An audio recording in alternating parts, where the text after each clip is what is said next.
Very Reverend Paulus Papa Kahan, SVD, is originally from Indonesia, where he entered the SVD novitiate and studied philosophy at the seminary in Ledaledo. After ESL studies here at Divine Word College, Father Kahan proceeded to Catholic Theological Union in Chicago, earning a Master of Divinities degree in Theology and Missiology in 1998. Father Kahan was ordained an SVD priest in 1999 and served for some 15 years as pastor of several intercultural parishes in Houston, Fort Worth, and Cleveland, Texas. Recognized by his SVD confreres for his pastoral and administrative skills, Father Kahan was elected first as Vice Provincial and now currently Provincial of the SVD United States Southern Province. Something special about our commencement speaker is that he was elected as a delegate to the SVD General Chapter in 2012 in Rome. Both Father Bang Chan and myself were also present at that chapter and invited Father Kahan to try some Italian gelato. He had never tried gelato. So we convinced him to come down to the village and to try gelato. And let's just say that he really, really likes it. You can ask him in private what he actually said.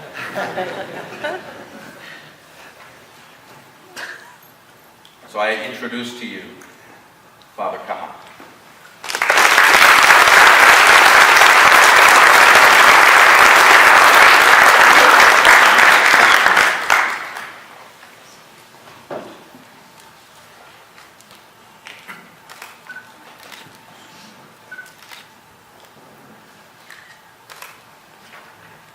Father Kwong, Father Tom Ashman, Board of Trustees, faculty and staff, students, guests, family and friends, my brother SVDs, and of course, today's graduates. I am a parish priest. So if this commencement sounds more like a sermon, that's why. Or you can blame Father Tom Ashman for this. When Father Tom asked me last November to give the commencement for this year graduation, I said, well, my brother, do you have anybody else in mind? And I was hoping and praying that he would say, yes, of course, Paul, don't worry about it. No problem. Or at least pretended to go over a list of candidates. Instead, he said, think of it as one of your Sunday sermons. But make sure it's short. I'm sure with a big smile on his face. So here I am, graduates, standing before you, humble and honored. Your hard work for the last 4 years or more, hours of readings and studies, bountiful assignments, last-minute papers, late-night runs for noodles and rice, have finally led you to this day, a marvelous occasion of your accomplishment. Congratulations, graduates. We are really, really, truly, and we are truly and really proud of you.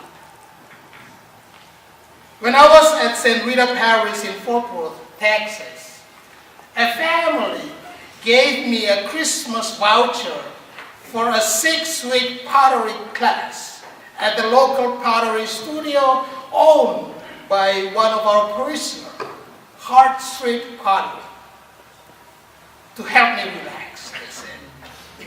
Playing racquetball was not enough. And I've seen the movie Ghost. I was excited. Unfortunately, I soon discovered it was not as relaxing and romantic as in the movie. There was no Demi Moore. There was no unchanged melody playing in the background. No matter how hard I tried, I just couldn't manage to work on the clay and the wheel. I got more and more frustrated by the week. At the end of the third class, I left my shaped clay and told Janet, owner of the studio, I'm sorry, dear, I quit.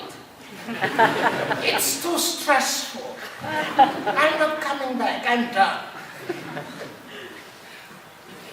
A couple of months later, Janet came to the office carrying the box of my half-done cups and bowls, which were already beautifully finished and colored by her. Among them was this. I could hardly recognize it. It was my unfinished bowl, the reason I left the class. She had turned what I thought a failure into a beautiful piece of art. I came to the US in '92 and studied English here in this fine college before went on to the Theology and CTU in Chicago. Father Jim was the Provincial at that time, and I have a few of my formators and good friends here with us this morning. I still remember Father Bill Shea patiently took his time to help Christopher and me reading and saying our evening prayers every day in the small chapel on the second floor. I admire this college, both for its excellence in education and for its personal attention and commitment to the spiritual life of the students. After one of my Sunday masses, a gentleman approached me. You are an SPD, Father? I said, yes, I am. I studied in Epworth, he said, proceeding to introduce his wife and his children, and started telling me stories of his time in Epworth. He was so happy and proud. Of course, he then followed it up by inviting me for dinner at his home. A standing invitation for a home-cooked pho and boiled crawfish. Thank you, Epworth.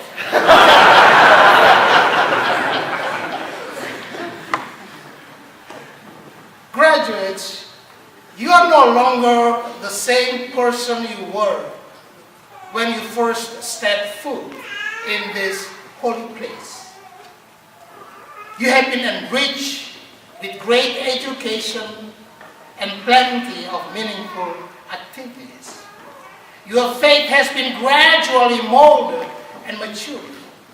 The memory and friendship you have established here will stay with you long after you leave Epworth. So as we send you forth as witnesses and messengers of the Word, as you move on to the next stage of your life, either as lay missionaries and leaders in your parish, religious or SPD candidates, allow me to share with you a few life lessons from my failed attempts at pottery. First, as Father Adam said so powerfully in his homily this morning, please continue to invite God to be part of your daily life. if Janet could transform what seemed to be a failure, what seemed to be a disaster, into something wonderful. Just think of how much more the Almighty and the All-Powerful and the All-Loving God would do for us. Yet, oh Lord, you are our Father. We are the clay and you are the potter. And we are all the work of your hands. Isaiah the prophet declared a long time ago, giving us hope and light. To his disappointed audience on the opening day of the half-renovated first SVD mission house, St. Arnold Johnson said, "The simplicity of this beginning should not discourage us. The mightiest tree starts as a single seed, and the strongest of giants was once a weak, whimpering baby. We know that with our present resources, we cannot accomplish our task. But we hope that good God will provide everything we need, and He may do to us what He wills. If the seminary succeeds, we will thank the grace of God. If nothing comes of it, we will humbly strike our breast and confess that we are not worthy of such grace."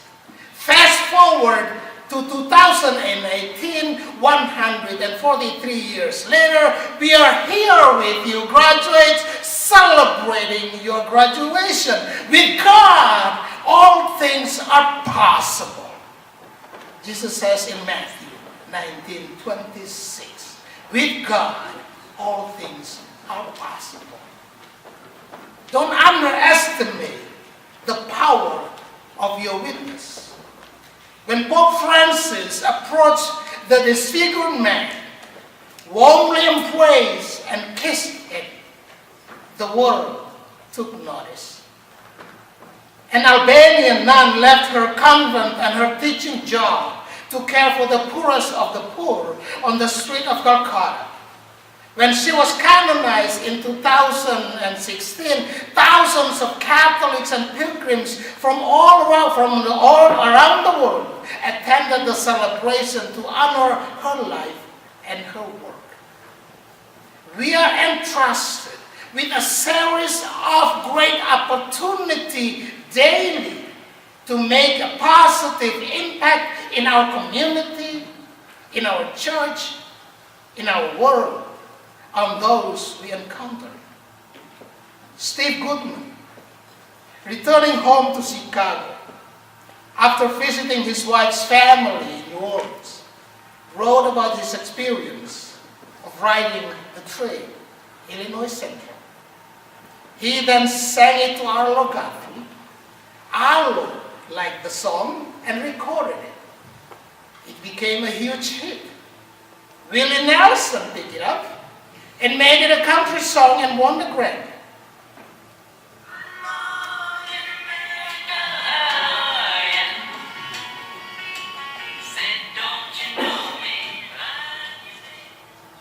I just love the song.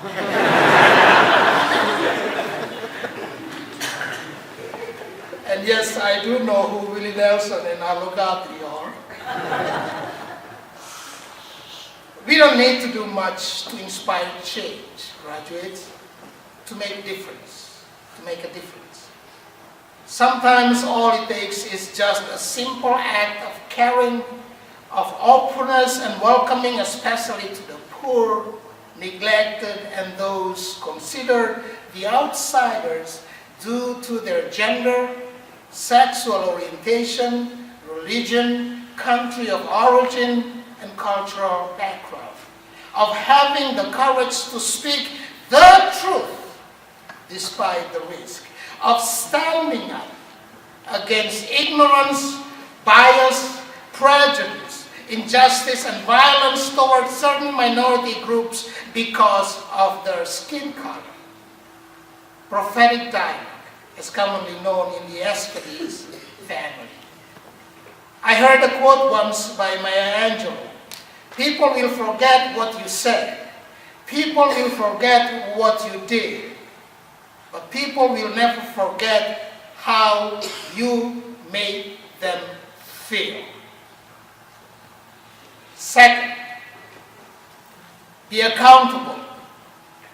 What we bring to the table, graduates, how we view what we do, the way we approach the responsibility given to us matters.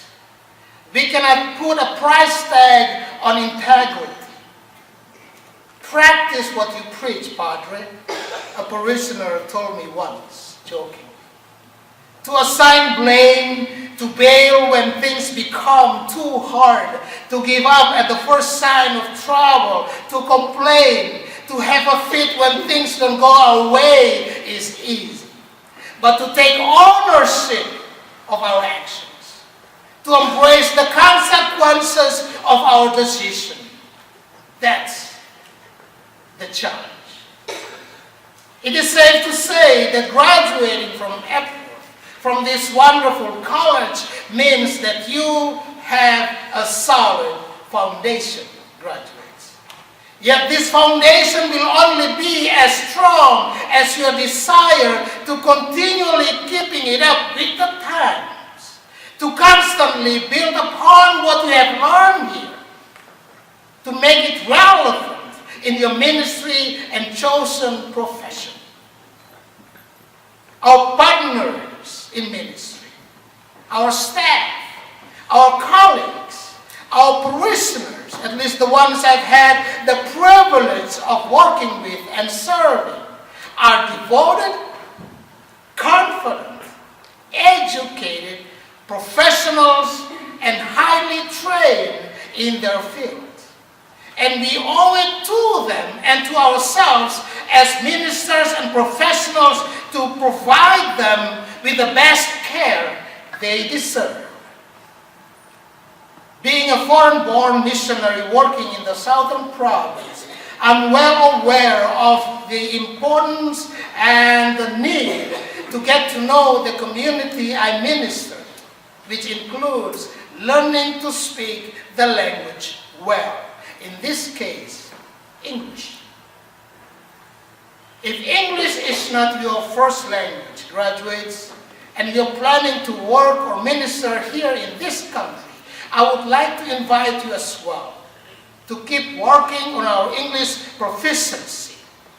The effectiveness of our ministry also rests on our ability to listen, to understand, and to communicate well in the language of the people we profess to serve. Trust me, graduates, our charming personality can only go so far. After the ordination was to St. Mary in Houston, Texas. I was there for a little over a year before I was transferred to St. Mary in Cleveland, Texas. When the announcement of the transfer was made, some parishioners came to me disapproved. Father, finally we understood what you were saying to us, and now you're leaving us?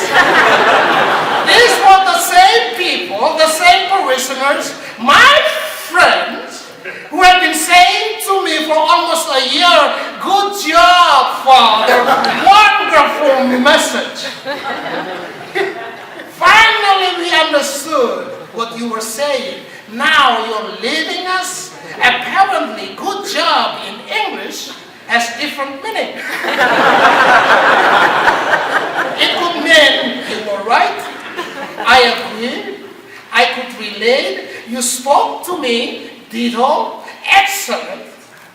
It could also mean, thank you for trying, you need more practice. I didn't completely understand what you were saying, but you have a very, very nice smile.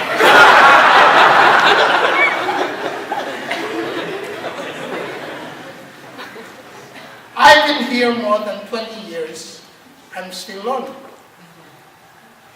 A couple of years ago, I even took speech therapy to help me improve some of the pronunciations of certain words in English. Because I don't want to be an international priest singled out as one of the reasons many are leaving the church. Father is a nice guy, but I cannot understand him when he preaches. I get maybe 50% of what he says. He speaks English, but his accent is so strong, I don't know what he is saying. We all find it hard to communicate with Father. He is a dear, sweet man, and we hate to see him not feeling comfortable being here with us. Real complaint to international priests. I know how challenging it is to learn a new language. I know how irritating and annoying it is to have to repeat ourselves more than once just to make ourselves understood. Don't get discouraged. All of us are capable of learning and improving. It may demand a little extra work on our part, but nothing is impossible. Normally, I would follow this up by saying amen, and you say, amen. Now, come on, church.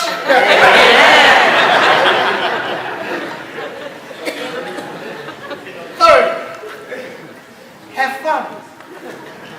Even Pope Francis encourages us to be joyful witnesses. Don't take yourself too seriously, graduates. Mistakes are bound to happen. When you fall, get up, learn from it, and move on. We don't have everything figured out. Reach out for help. You are not alone. I've been blessed to work in different communities. African American parish, multicultural parish, Spanish-speaking parish.